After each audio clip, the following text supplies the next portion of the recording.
Bismillahirrahmanirrahim. Assalamualaikum warahmatullahi wabarakatuh. Salam sehat, salam sejahtera untuk kita semua. Semoga kita dalam lindungan Allah Subhanahu wa Ta'ala. Amin ya Allah ya Rabbal Alamin. Perkenalkan, nama saya Asep Dadan Iskandar, guru produktif desain dan produksi Kria. Oke, hari ini saya akan membuat video pembelajaran tentang Etsy Sablon. Berikut adalah alat-alat yang digunakan untuk Etsy Sablon. Yang paling pertama ini screen. Screen ini ukuran 25 x 35. Nah, untuk ukuran kainnya, kerapatan kainnya ini tuh ukuran T110. Nah, bisa juga teman-teman menggunakan screen berukuran yang lebih besar, tergantung kebutuhan. Nah, untuk ukuran kerapatan ya, kerapatan kain screen ini itu ada macam-macam. Ada kain ukuran 177, juga T90. Terus ada juga ukuran T180. Nah, disesuaikan sama kebutuhannya ya. Jadi jangan terpaku sama video ini, gitu kan. Nah, tergantung kebutuhan kalian mau seperti membuat produknya seperti apa, gitu kan. Nah, jadi ini yang paling utama kalau untuk pas penyablonannya. Etsy Sablon itu seperti ini. Ini screen ukuran bebas. Kalau yang saya pakai ini ukuran 25 x 35. Terus selanjutnya di sini tuh ada rakal namanya.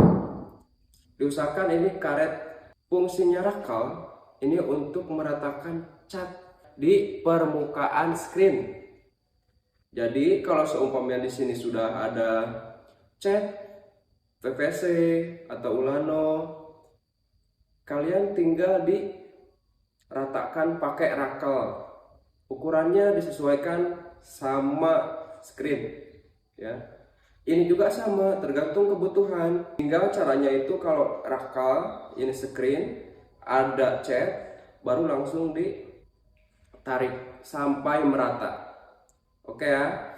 Selanjutnya di sini ada gelas ukur. Gelas ukur biasanya itu digunakan untuk, ini kan gelas kaca ukur. Kalau ada juga ada gelas ukur plastik, tapi kita selalu menggunakan gelas ukur kaca untuk menghindari hal yang tidak diinginkan. Nah, ini juga sama, gelas ukur tuh ada perbandingannya, ada ukuran-ukurannya berapa mili. Gunanya ini ya untuk menakar airnya berapa, H2O2-nya berapa, terus HCl-nya berapa. Nah, ini fungsinya untuk mengukur pas pengetsaan. Oke, alat selanjutnya ini ada spray gun. Ini namanya itu spray gun. Fungsinya untuk membersihkan sisa-sisa yang tidak terpakai atau yang tidak terkena cat, atau bisa juga dibilang pas pembuatan ngabdrek ya. Ini kan biasanya tuh ada desain yang menempel di sini. Terus cara menghilangkannya itu disemprot-semprot pakai air bertekanan tinggi. Kalau di sini mungkin kan adanya ini nggak apa-apa, tinggal disesuaikan sama fungsinya sampai sedetail mungkin. Jadi caranya itu tinggal disemprot ya. Oke, selanjutnya di sini ada lakban juga ini diperuntukkan untuk melapisi bagian belakang saat pengetsaan. Supaya apa? Supaya tidak terkena cairan kimia, gitu kan. Jadi tidak ikut mengikis. Jadi caranya itu contohnya inilah ya. Contohnya ini plat. Ini yang bagian di ETSA di depan, yang belakangnya itu harus tertutup rapat supaya tidak terkena pas proses pengetsaan.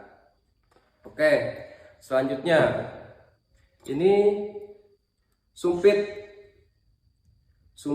Fungsinya sumpit ini untuk pas proses pengetsaan itu biasanya kan digoyang-goyang, gerakin pas supaya tidak terpaku ke satu titik. Fungsinya ini untuk menggerakkan ya.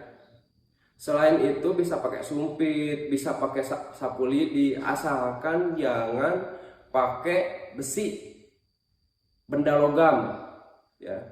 Oke, selanjutnya ini ada sarung tangan. Ini bagian paling penting, bisa dibilang APD ya, APD. Ini sarung tangan karet. Fungsinya untuk melindungi mungkin cairan kimia nempel di tangan gitu kan. Soalnya kalau nempel di tangan itu bisa perih. Ini fungsinya gitu kan, untuk melindungi, sebagian dari APD. Ini apa? Masker ini biasa digunakan untuk menutupi mulut sama hidung. Soalnya pas pengetsaan itu asap yang keluar dari hasil pencampuran H2O2 sama HCl air, terus proses ke dalam benda logam itu menimbulkan interaksi yang sangat berbahaya. Itu ada asap. Jadi untuk menghindari masuknya asap tersebut itu ke paru-paru. Ya, ini fungsinya. Selanjutnya ini nampan. Nampan ini biasanya digunakan untuk menampung cairan HCl, air, dan H2O2. Jadi silahkan, kata saya tadi, ini kan yang sebagian kecilnya. Mau pakai nampan yang besar silahkan, mau yang kecil silahkan, tergantung benda kerja yang akan kalian buat. Nih, diusahakan plastik ya, jangan dari logam lagi kayak semacam baki stainless, itu jangan. Soalnya bakal ikut bereaksi. Di sini ada gunting. Fungsinya gunting untuk merapihkan samping bahan yang akan kita gunakan, yaitu plat logam gitu kan. Itu biasa udah lazim lah ya kalau seumpamanya gunting seperti ini. Ini gunting plat. Ini ada hair dryer.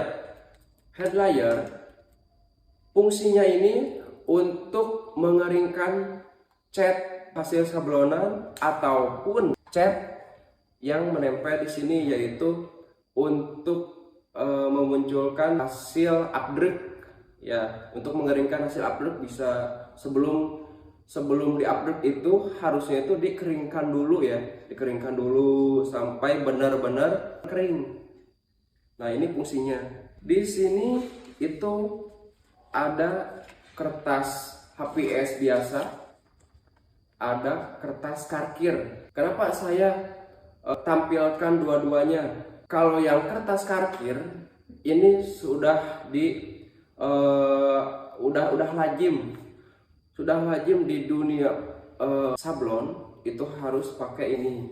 Tapi nggak menutup kemungkinan kalau seumpamanya nggak ada kertas karkir, bisa diganti sama kertas HPS. Nah, kenapa kok ini transparan ini enggak?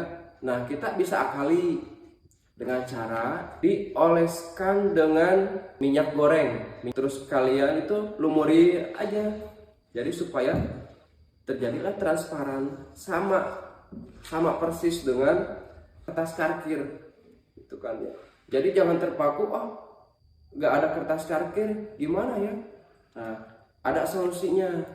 Jadi kertas HPS disesuaikan sama kebutuhan juga. Kertas HPS itu dicampur atau diolesi sampai merata, tunggu dulu sampai agak kering supaya tidak terlalu basah dengan minyak goreng. Mungkin itu perkenalan dari alat sablon, dari mulai screen, terus dari mulai lakban, sarung tangan, masker, terus gunting, nampan, terus head dryer. Itu harus disiapkan terlebih dahulu. Jadi selanjutnya, untuk persiapan alat, yang paling akhir itu harus ada meja sablon. Nah, kalau seumpamanya tidak menggunakan meja sablon, biasanya pas praktik pensablonan itu biasanya tuh miring-miring, nggak presisi.